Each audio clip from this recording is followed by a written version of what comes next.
It's Meltdown Tuesday, and there's a whole lot of stuff we've got to get to.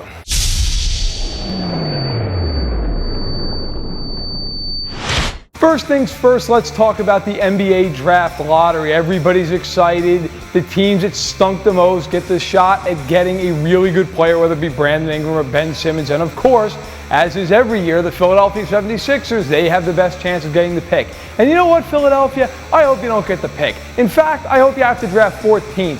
You suck.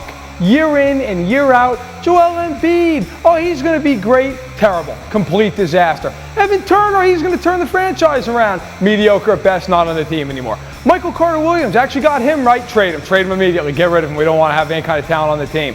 The 76ers have no business being at the top. And by the way, neither do the Lakers. You know what I hope happens? I hope the Nets get the first pick. And everybody in Brooklyn for about 5 seconds can celebrate and drink their lagers and their pills and be, oh, we got the number 1 pick. We're getting Simmons. We're getting Ingram. No, you're not. Boston's gonna. Because you made a ridiculous trade that got Paul Pierce and Kevin Garnett in town. You won nothing. You got old. You got expensive. You're terrible. And now the Celtics, one of your biggest rivals, can have your number 1 overall pick. That would be fantastic. Suck it, Brooklyn.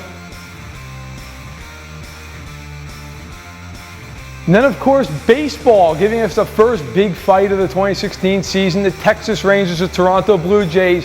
Everybody saw it. Jose Bautista gets hit with a pitch. He slides about 20 minutes too late in the second base, and Roughned Odor connects with a right like he's Muhammad Ali. And you know what?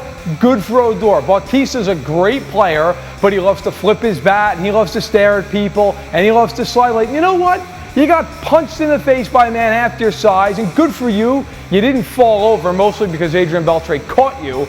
But regardless, you took the punch like a man. Good on you. However, stop being an idiot. You wouldn't get punched in the face. The Rangers had every right to punch you in the face. Odor threw low. He tried to take Bautista's head off. It's too bad he didn't hit him with the throw. That would have even added to this whole thing. And then he clocked him. It's great because normally in baseball fights, everybody's out there slapping each other, running around. The pitcher's running toward third base, looking for protection. This time, it was an actual brawl. It looked like a hockey game at second base for once. You actually had a punch land. Guys were legitimately pissed off. It's about time, because for the longest time, baseball is the biggest waste of time when you see a fight. Everybody's got to run around and pretend like they're doing something. This time, Odor, boom, with the right. I love it. Good on him. I hope he doesn't even get suspended. He's going to, but the MLB should give him a contract extension. At least he made it interesting in May when baseball is normally the biggest snooze fest going. And finally, we've got to talk about the Buffalo Bills, who are having a rough week. First, Shaq Lawson, he needs shoulder surgery, 4 to 6 months. It's being reported the Bills already knew that. Of course they did. And then Sammy Watkins broke his foot, had to get a screw inserted. Everybody's saying, don't worry about it. He'll be ready for training camp. The man relies on his feet, and now there's a screw in them. That doesn't sound like a really promising scenario. But I'm not going to kill the Bills here. I'm not here to ruin the team. I'm here to be angry at the football gods. Why would you do this to the good people of Buffalo? First of all, for any of you who have ever been to Buffalo, that city is a hole. It is the pit of pits. Why on earth can't the Bills at least be decent? Go to the playoffs occasionally. This team hasn't made the playoffs since 1999. They are brutal. They have given us J.P. Losman and Trent Edwards. That's no way to live. And on top of that, you got snow in August. The team stinks. The weather stinks. There's nothing good around or in Buffalo. The only claim to fame is Buffalo wings. It's the only thing that's ever come out of that city that's any good since Jim Kelly, Thurman Thomas, etc. That team is a disaster, and they finally look like they have a good draft. GM Doug Whaley comes out and says, we're going to have 3 starters right when they get off the bus. Well, not anymore, Doug, because one of them's out 4 to 6 months with a shoulder surgery.